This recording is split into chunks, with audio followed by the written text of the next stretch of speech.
Hello, welcome to Bits and Biology. My name's Liz, and today I'm going to play through a solo game of Harmonies.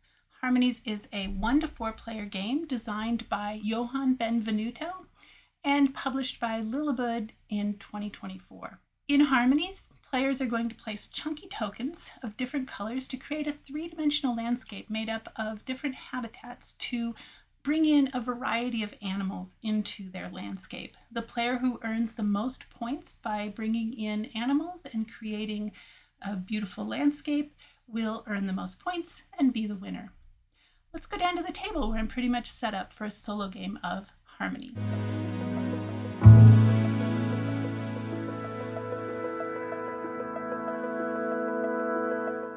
All right, here we are, nearly set up for a solo game of Harmonies. We are using the solo side of the central board.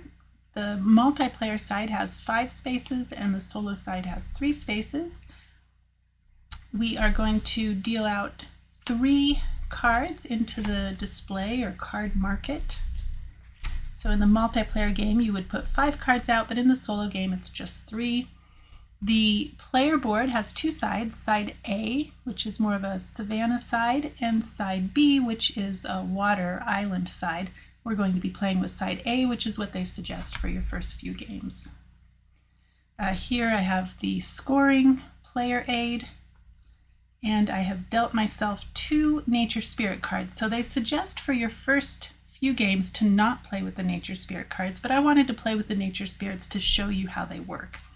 So let's see what we got. We got a dragonfly, and I think this is a marmot. I'm not entirely sure. So let's see. I get to keep one of these. They're both pretty good. I do like mountains. I think I'll go with the marmot.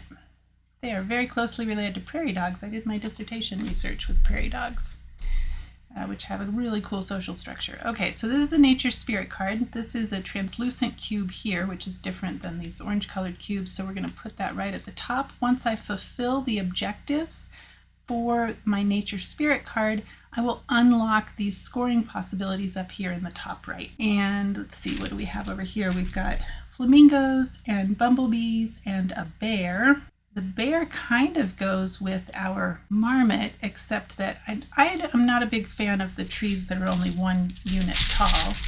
Let's bring out our... No mountains whatsoever, so that might change things up a bit. Now, while I love bumblebees, I'm not actually a huge fan of that card because it only lets my trees be too tall and puts 3 tokens in my prairie. And prairies score for 2 or more per group, so I like to keep it to 2 if possible. Kind of like what you see over there with the flamingos, so that's not too bad. We don't have to take a card on our first turn for sure, but I think, well, maybe we'll hold off. Let's see. I don't know what to do. Let's take this one, and we'll put our 2 prairie. Where should we put our prairie? About right here. And our tree, maybe I'll put a tree up here. Okay, so in the solo game, you put out your 3 sets of tokens here, and then when you choose one, the other 6 get discarded. So I've got a little bit off camera, but I've got a little bowl to put those in. And so what we're doing is creating a landscape on our personal board made up of specific habitats that we are creating to help fulfill objectives on cards. And there's 2 ways we score. One is through cards, either our nature spirit card or our animal cards. And then the second way we score is by having these tokens in specific configurations on our board. All right, so let's bring out our second set of tokens. If you want a full rules teach of the game, I do have a how to play video up on the channel. It has both the multiplayer and the solo rules, and I go through how to use these nature spirit cards as well, but they're actually pretty straightforward. The idea is that you fulfill this objective 1 time, put your nature spirit cube, this translucent cube, where it says to, and then you have unlocked the scoring in the top right.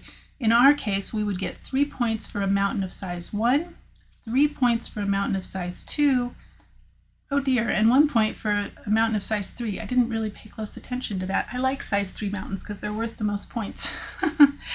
That might change things a little. I don't know. Okay, so we did not take a card. So we can actually choose to discard one of these at the end of our turn. And so that's where we're at right now. And I think I am going to choose to discard the bumblebee.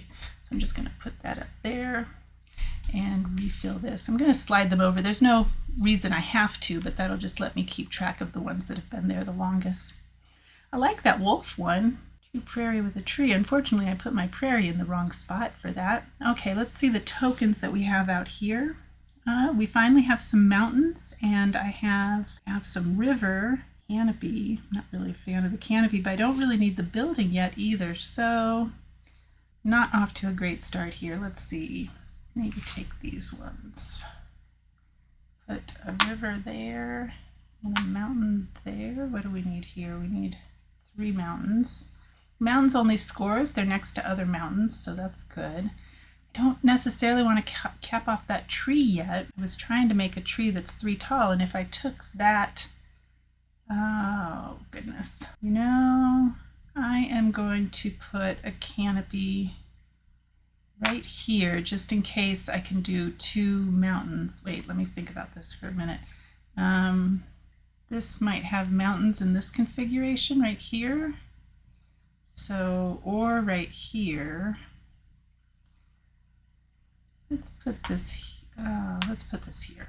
Yeah, I think that's what we want to do, and try and put our mountains around like that. Then we can put another canopy over here. I might end up taking that bare one. In fact, let's just do that since we have the least desirable aspect of that configuration, which is a 1 tall tree, and we'll do that.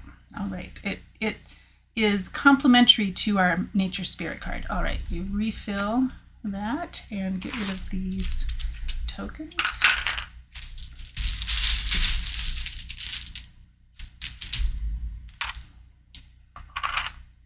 Oh, I forgot, when you take a animal card, you take these orange cubes, orange translucent cubes, and put them on your animal card. And when you fulfill this objective here on the animal card, I will put this cube where it tells me to put it, which would be on the canopy. I think of that as a shrub. Let's see, yeah, I'm refilling this. Okay, it's easy to forget what I'm doing when I get off track. So easily sidetracked. Let's see, we drew a wolf here. What have we got out here now? A rabbit, a flamingo, and a wolf. We have rabbits in and around our yard. We actually had a rabbit in our little tiny front yard. We have, what's the name of it? I think it's blue grama grass. It's a clump grass anyway, and we had not cut it back before the winter, so it was flopped over throughout the winter, the old dead grass leaves. Anyway, underneath there, a rabbit had made its nice little home, and we finally cut back the dead grass because the new grass is starting to come in. And my partner went outside this morning, and he said that the rabbit was just sitting there looking at the grass that had been cut back like, what has happened? So poor rabbit. But I'm sure he'll find a lot of our yard is starting to grow in, so I'm sure the rabbit will find plenty of other spaces where it can hide. Okay, let's see what we've got here. Oh, this is great. We've got a mountain. We've got river. That has a mountain and a trunk. I do need a trunk. Maybe let's do this. Although I'd hate to get rid of all those river, but we don't really need river yet. I'm going to put a mountain here and build up that tree just a little bit more up there. Okay, these go away. This is a pretty quick game. I like the solo game. I'm a little bit giving away. I'm going to do a review at the end of this playthrough, a proper review, but I'll just give it away now. I do like this game. It's a neat little puzzle. And the solo game plays pretty quick when you're not talking. You're just in your own little world. Oh, right. Ooh, look at all those mountains. Wow. We can use all of them, and we can use that canopy, so let's do that. We can put a canopy on our tree. Trees can be a maximum of 3 tall. And what are we trying to do? Look at that. We have fulfilled now our nature spirit card. So we are trying to get a mountain that is too tall and this particular shape with mountains on either side that are 1 tall. Now the nice thing about this is I put the nature's spirit cube on the 2 tall mountain, but I am able to now build up these. I don't have to keep it in this configuration. So I have fulfilled this objective. I'm going to set it off to the side. Until you fulfill it, it counts against your 4-card limit. But once it's fulfilled, usually when cards are fulfilled, you put them face down, but I want to remember my scoring objective here, so we'll just slide that over. So here's my nature spirit card there, and now I have 1 card in my counting against my 4-card limit there. Discard these. I guess I should move this to where you can see it. There's no real good spot, I guess right there. Okay.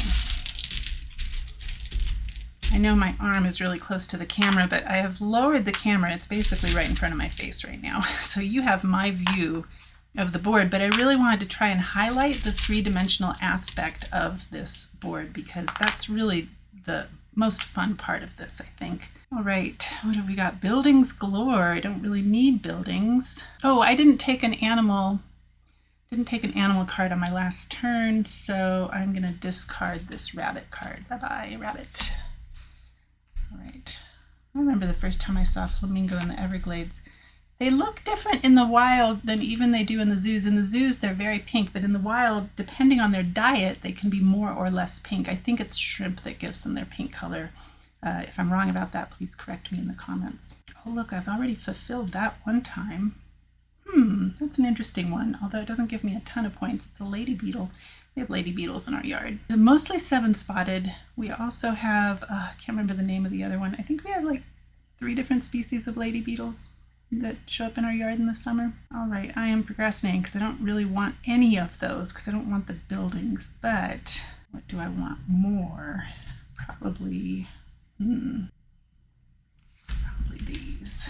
Okay, let's do that. And where should I put the building? It needs 3 different types of token around it when you look from the top down in order to score at the end of the game, and it has to be too tall in order to score. I'm going to put it here because that already fulfills that 3 different things requirement in that spot. So let's do that. That means I probably am not going to take that. Oh, I could put it here. No, I think that's a decent spot for it. Okay, these get discarded.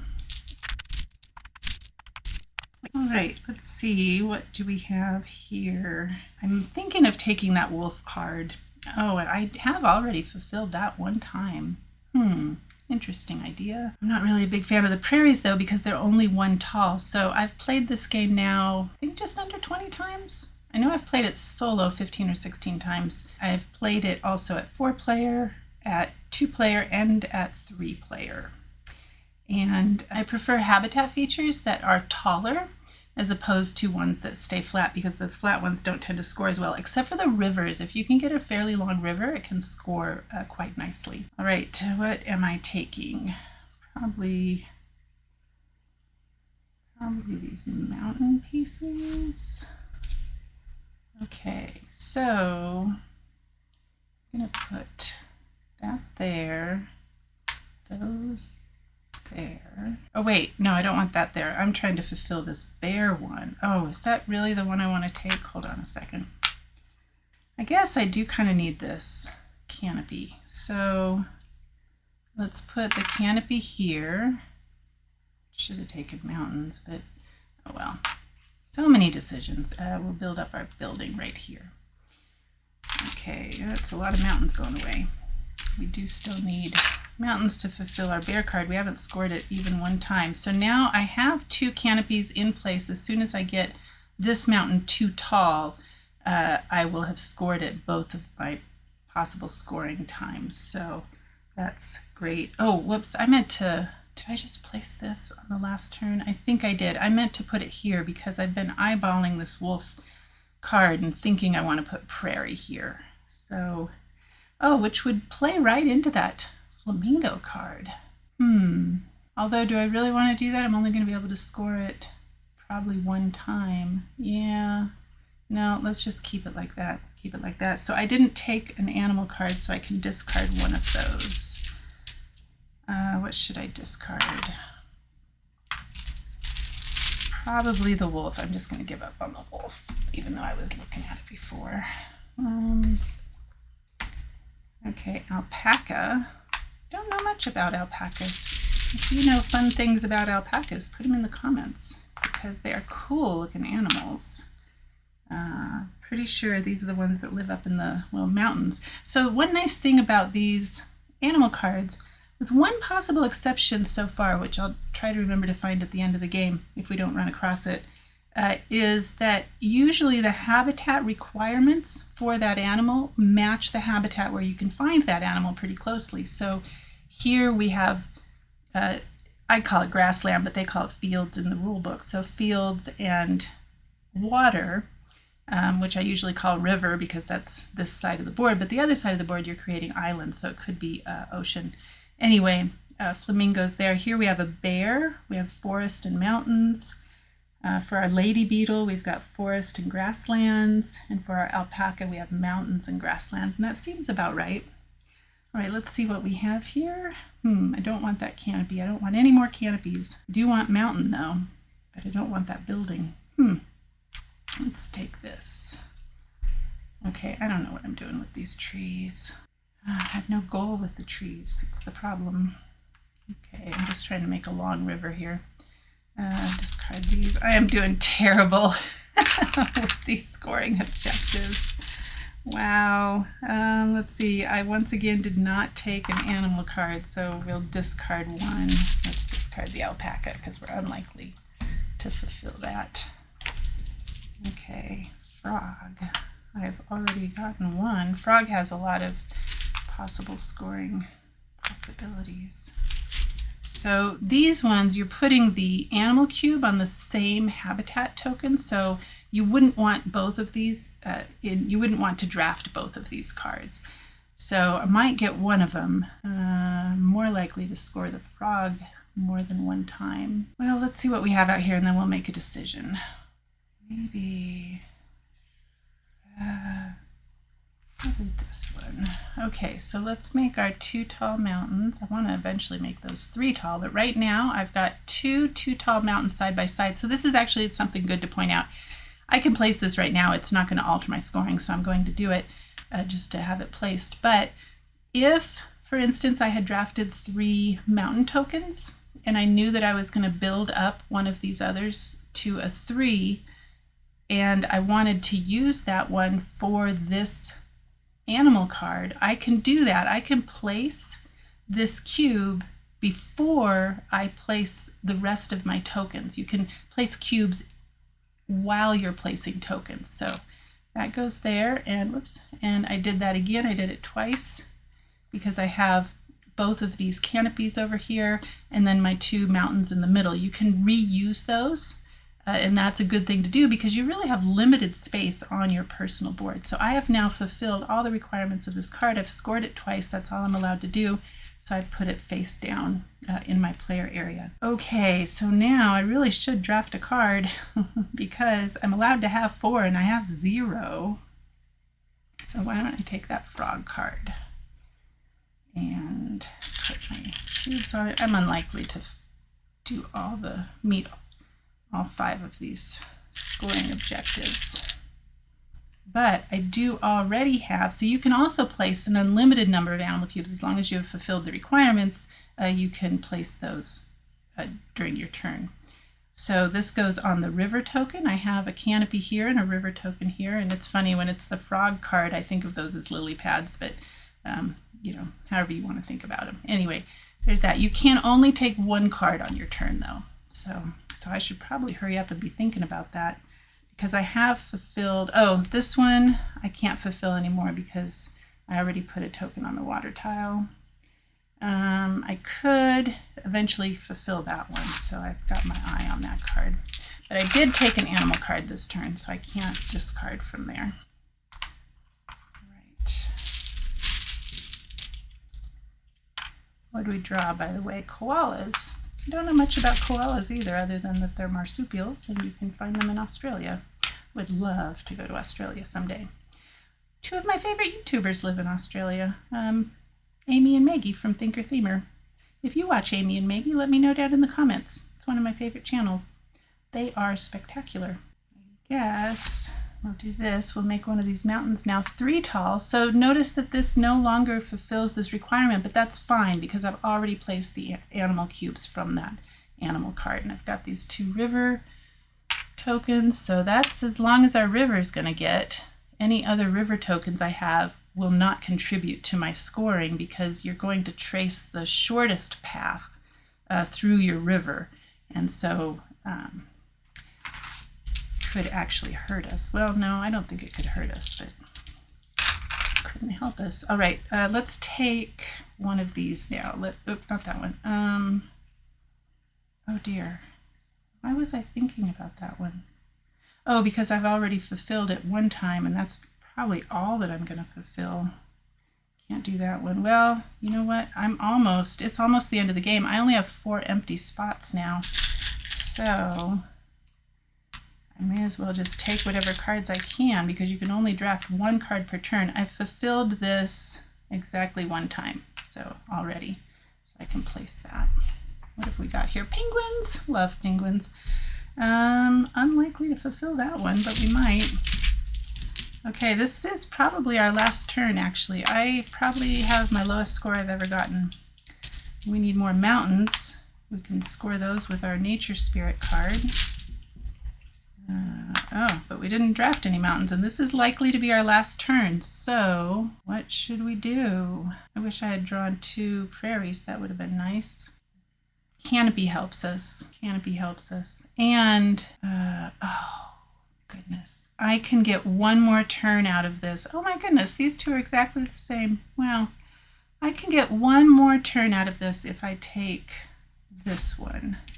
So even though I could use the canopy for scoring, either one of these actually, but I would probably, actually that one gets me more points. No, this one would get me more points because I could score it multiple times. However, I need to place this building tile, and I need to place that. So I'm going to build the building on top of that somewhere. I'm going to put the canopy here, and I want to make it so that I still have 3 spaces left. So let's see, where should I put this?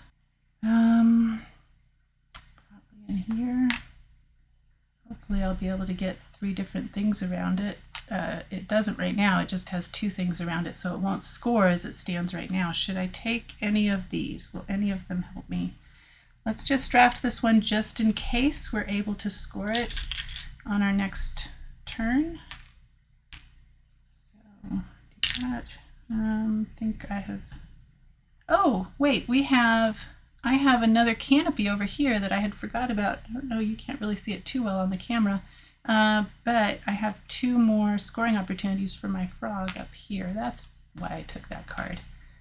See, sometimes I even forget all the good things. Okay, oof, that's not the best. Okay, because this is definitely my last turn. I only have 3 empty spots, and I don't think there's any way for me to drag this out any longer, so this will be my last turn of the game. Those are the animal cards I'm stuck with. Oh, look at that, 2 canopies. That's actually pretty good. Can't do anything with those trunks. They won't score me any points. And 2 buildings doesn't help me either. So definitely I'm taking these. The trunk doesn't do me, oh wait a second, that could get me, wow.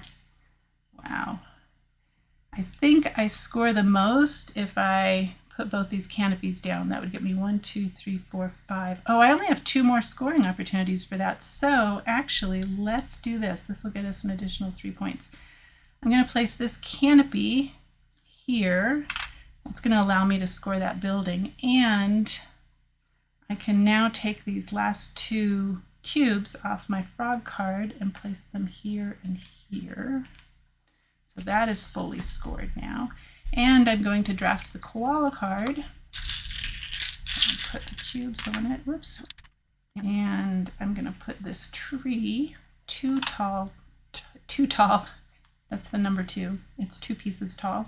But now I have actually fulfilled this scoring objective 1 time here, so I could put that there. All right, the game is over. So now we are to scoring. I just always love taking a moment and appreciating my habitat. So maybe once I'm done with scoring, I'll take this and turn it around for you so you can see all the different sides of it. All right, scoring. For my trees, I have 2 that are 3 tall, 1 that's 2 tall, and 3 that are 1 tall. So that's 7 points for each of these. That's 14. That one's worth 3. So now we're up to 17, 18, 19, 20.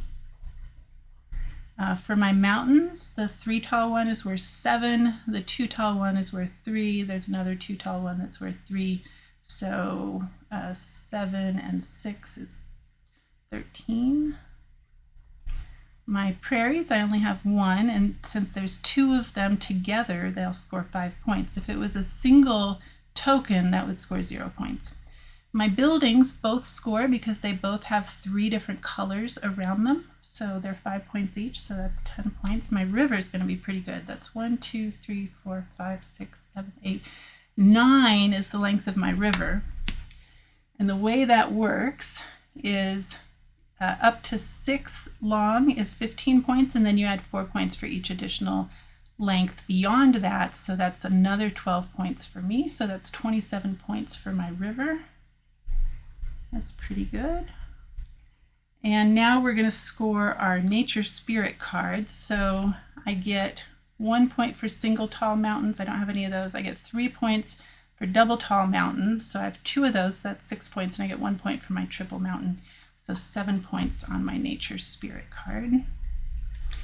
And for my koala card, I only managed to fulfill that 1 time, so that's 3 points.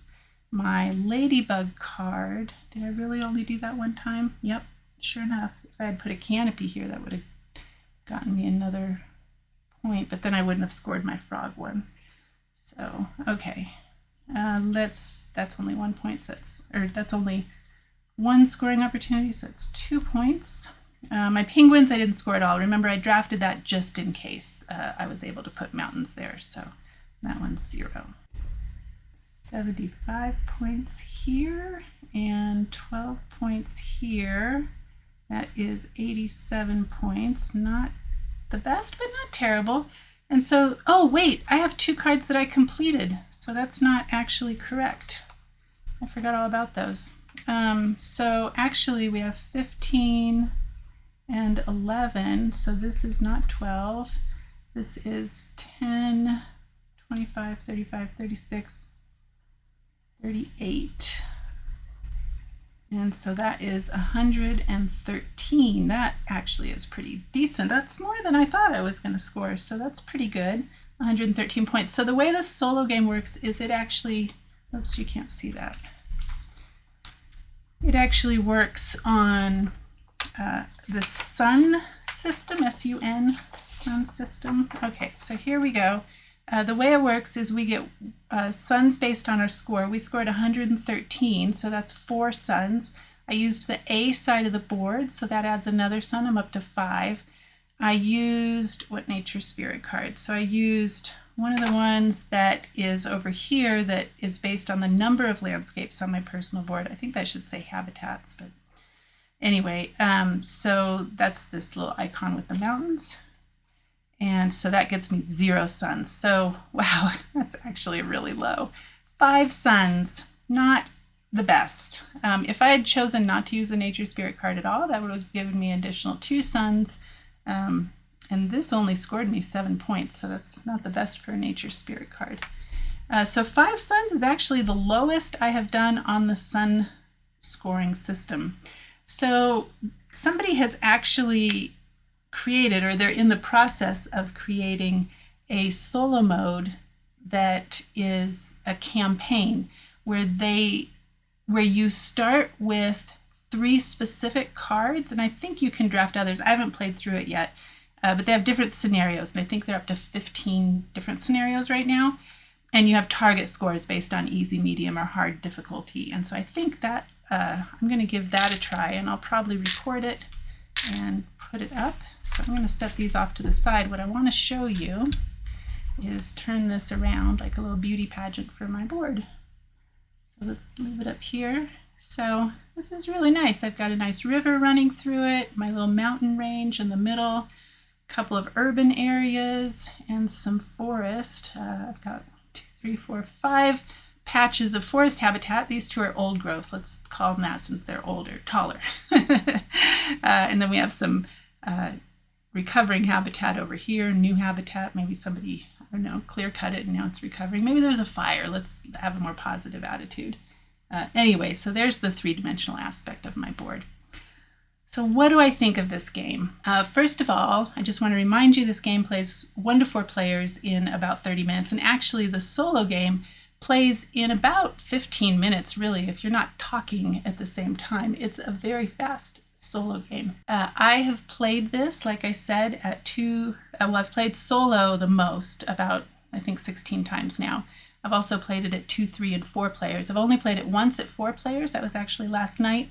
And so that was one of our nightly games with my mom and my partner and our son. And my mom is what I call a reluctant gamer. So she is my benchmark for the possibility of being able to introduce a game to new gamers or people who haven't played modern hobby board games before. She was a little bit, I wouldn't say overwhelmed, that seems like too strong of a word. She called it a brain burner, for sure, because there's a lot to think about. Now, we were not playing with the nature spirit cards last night. We were just playing with the animal cards. But I think she liked it. It's hard to tell. It was her first game, but she actually scored quite well. She was competitive with our scores, so she caught on pretty quickly. So I don't know that I would call this a super lightweight game, but maybe light to medium. There's just enough going on with the 3-dimensional aspect that it pushes it up to the bottom of that light medium level. It's still pretty light. It's a relaxing solo game. And especially if you've played modern hobby board games before, you're used to thinking in puzzles, I think you'll find this to be a nice puzzle. I do. I really enjoy the puzzle.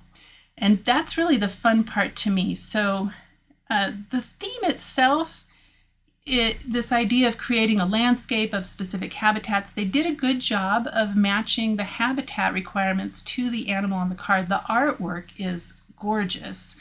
I really like the artwork on these cards.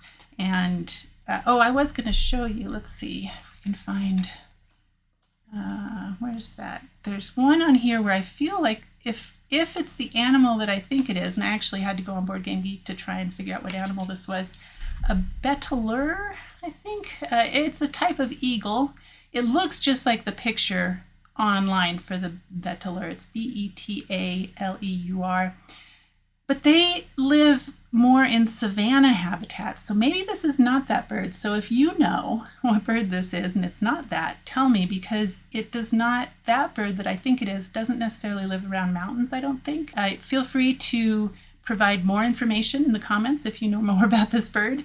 But anyway, that's the one exception I have found to them not necessarily well matching the habitat requirements with the animal. Like the squirrel wants forest, wants trees, right? And an urban area, because they do like urban areas.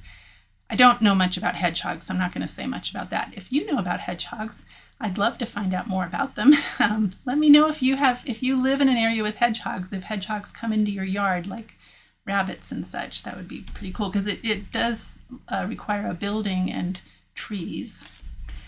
This fish, maybe it's a trout, I don't know. River and mountains, so that's why I'm thinking it's a trout, because mountain streams. We have a boar, urban areas. Man, these guys in the United States do horrible habitat damage. Anyway, let's not go through all the animals. But anyway, they do a pretty good job, so I do appreciate that. I was thinking at first that these cubes were an awfully not animalistic way of representing animals. However, the color and the translucent nature of them really blends into these habitats well, and I think gives it just a little bit of sparkle almost to make it even prettier. When you're building up these habitats, I really like those. So I think they did fine with the cubes. I don't know what else they would make them. If you make them little animals, well, there's 32 different animal cards. Now, most of them are vertebrates. There's only a few invertebrates here. In fact, I just now didn't run across any, did I?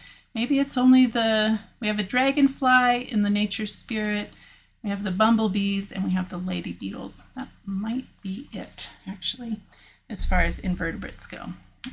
So they couldn't really use bugs because they haven't represented those well enough here for those. But they've, I think the cubes work well. It's fine. As far as the puzzle itself, the theme is really painted onto that, but I think that's fine. With the color of the tokens, and these tokens are awesome. They're just chunky and fun to play with. I really like, and I like the fact that they're not perfectly round, that they're just a little bit off center. I think that really plays into that sort of imperfect nature theme.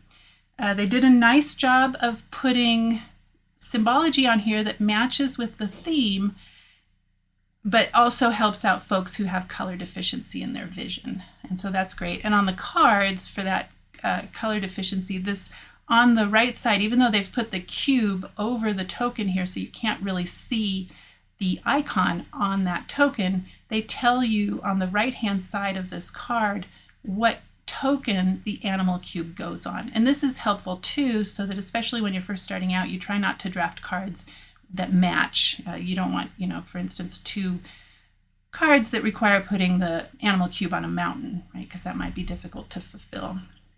So that's really the fun part about this game. That's what I really like about this, is that 3-dimensional puzzle aspect. I like that there's 2 different ways of scoring, and they tend to be roughly, well, they usually tend to be roughly equal. I didn't do very well on my animal cards this time. I got 75 points off of the scoring for the habitats alone, and most of that was from, looks like forest and river. And I only got 38 points on my animal cards. That's actually relatively low. Usually those are a little more even to each other, but I like the fact that there's 2 ways of scoring, and so that's great.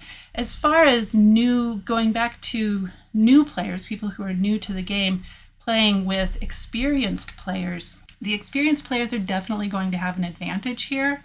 For one thing, while 32 animal cards is a lot, you do have a little bit of an advantage having seen some of them before. So, like for instance, when I was faced with where to put my trees, there is a card in here, I don't think we ran across it, where it has a 3 tall tree with river tokens adjacent to it. Well, it's not that one though. That's a good one. I don't remember that one. That looks like a kingfisher bird, I'm pretty sure, next to that. Oh, nope, that's not it. Huh. Oh, there it is. Yeah. So I was thinking, well, what if we draw this one? Then I would be set up to score that. Now you can only score at one time going with both of these trees here because they would both put the cube there. So that would have only scored one time. But it was just in case, So if you have played it before, you do have a little bit of advantage. I will say that when you're setting up the game, they actually usually have it set up like this with the cards up above, but I wanted the cards below because if I moved it too far below the camera, you didn't really capture that 3-dimensional feel. So that's why I had it faced this way with the cards below the board so that the camera could capture that 3-dimensional aspect of it. As far as time between turns, as you know, if you've watched these videos before, my son is the barometer of that when we play our 3- and 4-player games. And he doesn't wander off from the table too much for this one. He did a little more at the 4-player game, but I think that's mostly because with my mom being new to the game, she was taking a little bit longer on her turns, which is fine. We all did on our first game. So when you're just starting out, your turns are going to take a little longer because it really is a lot to think about as far as thinking about scoring on multiple cards, right, in your limited space of your board, while also trying to maximize scoring for the particular habitats themselves. So with people who have played this at least a couple of times, I think the turns are pretty snappy. But when you're first playing it, that first game or two, those are going to take a little bit longer, and there will be a little bit of time in between turns. Now, in the multiplayer game, where you play with the central board that has 5 spaces on it, when somebody takes their turn and they remove one of those, you just replace those. You don't wipe the board. So you can a little bit plan in advance on other players' turns, assuming they don't take what you need. So it's nice to have a backup plan in that case. Now with the solo game, of course, you can't really plan too much in advance because once you choose one of these sets of tiles, the other 2 get discarded. So there's that. Now you don't remove any tokens from the bag for lower player counts. Let's see, what did we have left over from here? So we had a fair number left over, a lot of prairie, but so you might have a game where more of a particular token come out if you're playing a 1 or 2 player game. It does tell you in the rule book how many of each type of token there is right in the front. So we go all the way from 23 for the river and the mountain tokens down to 15 for the building tokens. So you're bound to run across more river and mountain tokens than you are building tokens, which is great because actually not a lot of these animals have building requirements for their habitat, not urban areas. Let's see, I forgot what I was talking about. Oh, time between turns. So I think once you've played it a couple times, totally fine. First couple of games, maybe, especially a 4-player game, there's going to be a bit of time in between your turns. But once you've played it a couple times, that kind of goes away. It gets a little snappier. It is a bit of a brain burner. Even my son said so, and he plays and does well at some pretty puzzly games. He just turned 12, and he's been playing board games his whole life. So, and he enjoys them. He enjoys them. He enjoys some more than others. He tends to actually enjoy less these multiplayer solitaire games. I think what saves this for him is the fact that you're drafting from a central board, and you are drafting cards from a central market there. And so there's not direct player interaction, which he tends to favor, but you know, what other players choose to do on their turn can affect your decision-making process. You also do have to keep an eye on other players' boards because the 2 endgame triggers are either when somebody has 2 or fewer spaces on their board or when you run out of tokens. In a 1 to 3 player game, you're probably going to meet that threshold on the board before you run out of tokens. In the 4-player game, we ran out of tokens at about the same time as my mom only had 2 spaces left on her board. So with additional 4-player games, it might be that you run out of tokens first. I don't know. Depends on how people are building up that 3-dimensional aspect. So you do want to keep an eye on other people's boards because as soon as they only have 5 spaces left, their next turn could trigger the end of the game, and then you simply finish out the round. And so if that last person who triggered the end of the game is the last person in the round, the game is immediately over. So you do kind of want to keep an eye on that because it can end rather abruptly.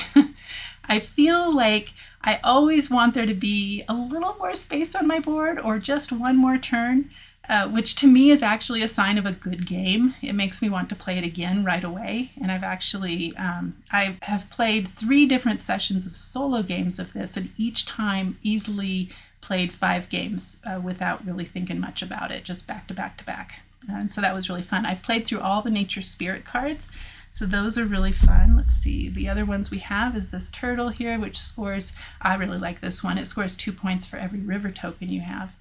We have our lion, which scores for savanna or prairie habitat, an owl, which is scoring for forest habitat, so that's pretty cool. Our domestic cat, this is pretty funny. So this is scoring for urban area. This one I was really confused at first what it was because the picture didn't, to me it looked like a deer on the bottom and a wolf on the top, but I missed the fact that up here these are actually fantastical antlers. Kind of like, and I can't remember the name of the movie, but there's an animal like this in an animated movie, which I'm totally forgetting the name of the director too. Which, yeah, there goes my memory for proper names is terrible. Anyway, this is actually a deer, so you can tell that by the hooves and the antlers up here. So this wants forest habitat. The stork wants urban habitat. I don't know why they have it nesting in a chimney. For those of you who live around stork nesting habitat, let me know if that is a common thing. I don't actually know. I believe this is a tiger swallowtail butterfly because it's got that blue on the edge and then it's got the little bit of a tail over here. But in any case, butterfly wants the grassland habitat. We have a bighorn sheep that wants mountain habitat and our dragonfly that wants river and forest. So these are all of the nature spirit cards. They do increase your scoring. They do increase the thinkiness of it a little bit, but you do only have to fulfill the habitat requirement one time, but then it gives you additional scoring opportunities to think about in the game. So it does increase the thinkiness just a little bit, but it will also increase your average scores. So I really like this at all player counts. I really, really like the solo game. It's quick to set up, quick, especially if you put all of your tokens. That's how I got in the habit of putting my tokens in a bowl, because then these just easily will get dumped back in the bag. And the one thing I like about this bag, get these tokens, these cubes out of the way. So the one nice thing about this bag is that you can just slide all the tokens off your board into the bag. It's got a nice wide enough mouth to it to be able to do that. Now, this actually brings me to component quality, and then I'll get back to some of the other visuals on the game. This already had a rip in the bottom, and I don't think I'm particularly aggressive with it, so I already sewed that up. I'm not particularly good seamstress, but it looks okay. The card quality, while the artwork is fantastic, oops, I have a Nature Spirit card mixed in here. The artwork is fantastic, of course, but these cards are pretty thin. So I actually don't usually sleeve my games, but I will be sleeving these cards, and I don't know if you can tell, but they warp really easily, and this seems to be a common problem that people complain about in the Board Game Geek forums.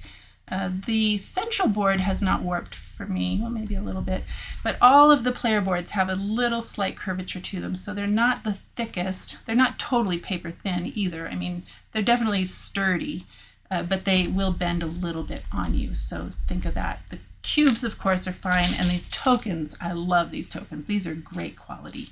And, oh look, that's about to split again. Anyway, the tokens themselves are great quality, chunky, really fun to play with. So that's what I got to say about component quality, but the cost of the game is not outrageous either. So I think I paid $28 US, might have been a little less. I think I got it on a 10% sale, but I think it was listed around $28 or $30. So it's not that expensive of a game. I kind of wish I would have happily paid another $5 to have cards that were a little thicker. That would be nice. Maybe a board slightly thicker. So maybe, I know this is sold out in a lot of places, so maybe with their second print run, if they had time to consider that before they've sent it to the printer again, hopefully they will increase the component quality. That would be great. Also on this bag, this is a nice bag. It's kind of a linen material and unbleached, which I think is in keeping with the environmental aspects of this game. The cards were not sleeved in were not encased in plastic. They arrived with a paper band around them, so that's great. And actually, the only plastic bag is the plastic bag for these cubes. The box is great. It's got a place to put the cubes, the animal cubes, on one side, and you can put the bag with the tokens. You can put the bags with the tokens here, sorry, and then the cards fit nicely right here. So it actually has a really nice insert that is all cardboard, so you're not tempted to buy or print a plastic insert for it. Oh, that's interesting.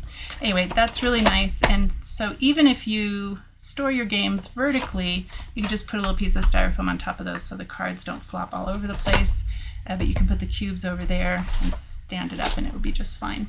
So I do like the insert. I like the environmental quality. I think this was created, I'd have to double check, but I want to say I think it was produced in a factory that was certified for forest stewardship. I can't totally remember. No, it doesn't say. Oh yes, here it is, FSC mix. Paper, okay, my eyes are too old to read that tiny print, but yes, so this is produced in an environmentally sustainable manner, or hopefully sustainable. So as sustainable as can be, and I believe I can't remember if this came in shrink or not. I want to say it didn't. I want to say that it just came with little stickers on the side, which the ones that don't, that come off really easily. So that's really nice. I like that. I appreciate that. I wish more board game companies would go in that direction. And I think it's in keeping with the theme of the game, being a nature theme of the game. As far as visual appeal, this of course has a great visual appeal. I put everything away, and now I'm talking about the visual appeal, but I've already talked a lot about the chunky tokens that I really like, and even the cubes. I think they've done a good job with the color and the translucent quality of them, even though they don't, they're animal cubes. They don't look like little animals, but I don't know what animal they could have picked, so I think that's the best they could have done. Table presence is phenomenal. I can't imagine anybody walking by your table who hadn't seen this and not stopping to look, like if you were at a convention or something. I think definitely has great table presence. The length is great. It does not overstay its welcome at all. It says 30 minutes on the box, and I think for a 4-player game, that's right. And for lower player counts, I think it might even be less than 30. Really, for a solo game, you can get a solo game out in about 15 minutes. As far as luck versus skill, there is, of course, some luck with what cards come out and with what tokens come out, but the fact that you have this token market, even in the solo game, but especially in the multiplayer game, is going to mitigate some of that luck.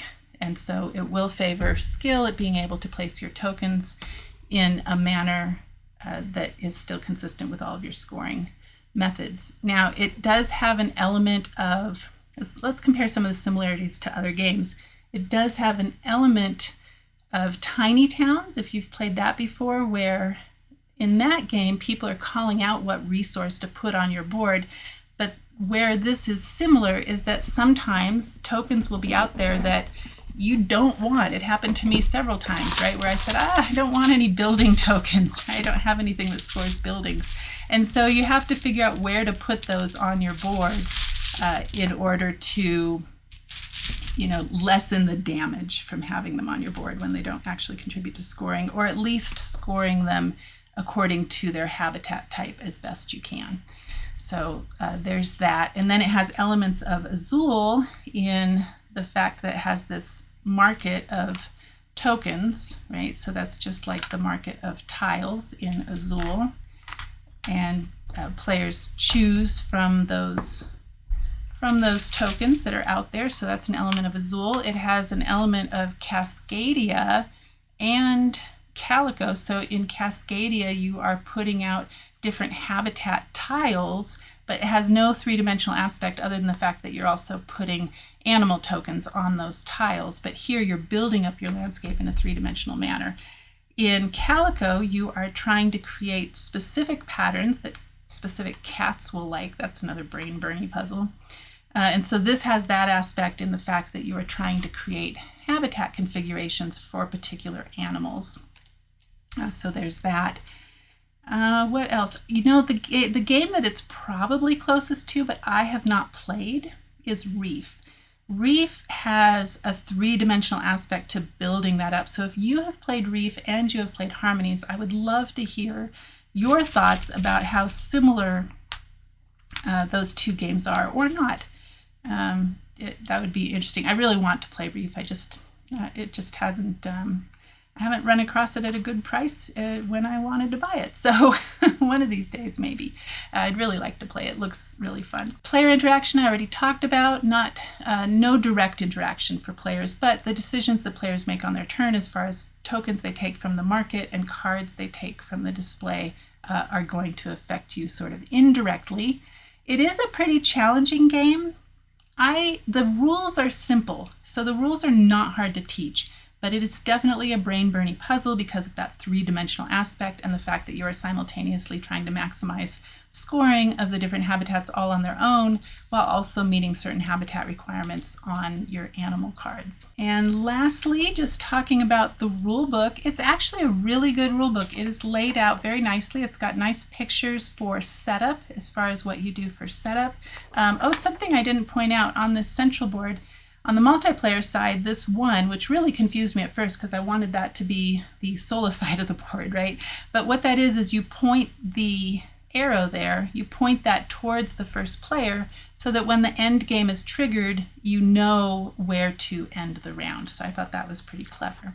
But the rule book itself is well laid out with plenty of pictures to tell you different aspects, for instance, of the cards. My only complaint, this actually brings me to my only complaint, is here on page 4, they have a really nice layout for how the rules for laying out the different tokens. So mountains can be stacked up to 3 tall, buildings can be placed on a foundation of either rock, another building, or wood, and trees can be up to 3 tall but have to have a canopy in order to score, and then water and fields, of course, can only stay 1 token tall. So this is a really nice graphic. They have a version of that graphic on the back side of the rule book that they call a player aid, but because this is the rule book, there is only one of these. Now, luckily for us, last night when we played with my mom, she was the only one who hadn't played it, so we let her have this next to her so that she could have this visual next to her. But I think it would have been nice if they had made a little more room on these, or maybe just made them a little bigger. I don't know what the best way to do it is, but to have a little graphic down here for the rules for token placement according to token type. That would have been really nice. I would have liked to have seen that. My other complaints, I guess that wasn't my only complaint. My other complaint is the solo mode. So it's a beat your own score, which I don't actually mind, except that because there's these variations on which side of the board you're using, whether or not you're using the nature spirit cards, and that can affect your maximum possible score, there's no way to have a scale of easy to hard for a target score, and there's no narrative to go with those scores, and there's no narrative to go even with their sun system. So you really don't know what a good score is for a number of suns until you've played it a few times. I can tell you that with my first few solo games, I was getting 6 and 7 suns, and then I sort of graduated up to 7 and 8 suns, and then the last game that I played before this game, I actually earned 9 suns, and that was pretty spectacular. I think I got 160 points earned from my scoring methods. I was playing with, I forget which nature spirit card, but I was playing with a nature spirit card and on the A side of the board. I haven't actually played the B side of the board yet, but I'm probably going to do that next. Probably right when I'm done recording this, actually, that I will play that. I'm looking forward to it. So this is a really fun game. I really like it. Rating for this, gosh, right now it's probably an 8 or an 8.5, somewhere in that ballpark anyway. It's a really good game. Nice little puzzle, excellent solo game. Also plays well at multiple player counts, so all the way up to 4 players. I'm looking forward to the fan-created solo scenarios that are on Board Game Geek. I'm going to give those a try, and if they turn out to be good, I will record a video with probably the first one of those, just to give you a feel for them. But yeah, I think that's everything I wanted to say. So my only complaints were component quality, the lack of a scaling system in the solo mode, or scaling narrative with the solo mode, and then the fact that they didn't have the placement rules on the player aid card that people get to keep next to them. But other than that, the gameplay itself is fantastic. I love these chunky tiles. These are just so satisfying to play with, and so satisfying to build up your 3-dimensional habitat. That's really nice. I like that.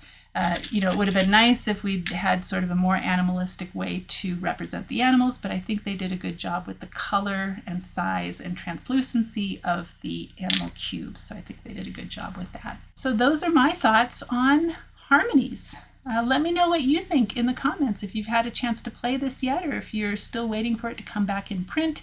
You can always go onto the Board Game Geek Marketplace and see if anybody's selling it there. I've had good luck on the Marketplace with getting games that way in nice condition. So that is everything I have for you for this review. I will see you in the next one. Bye!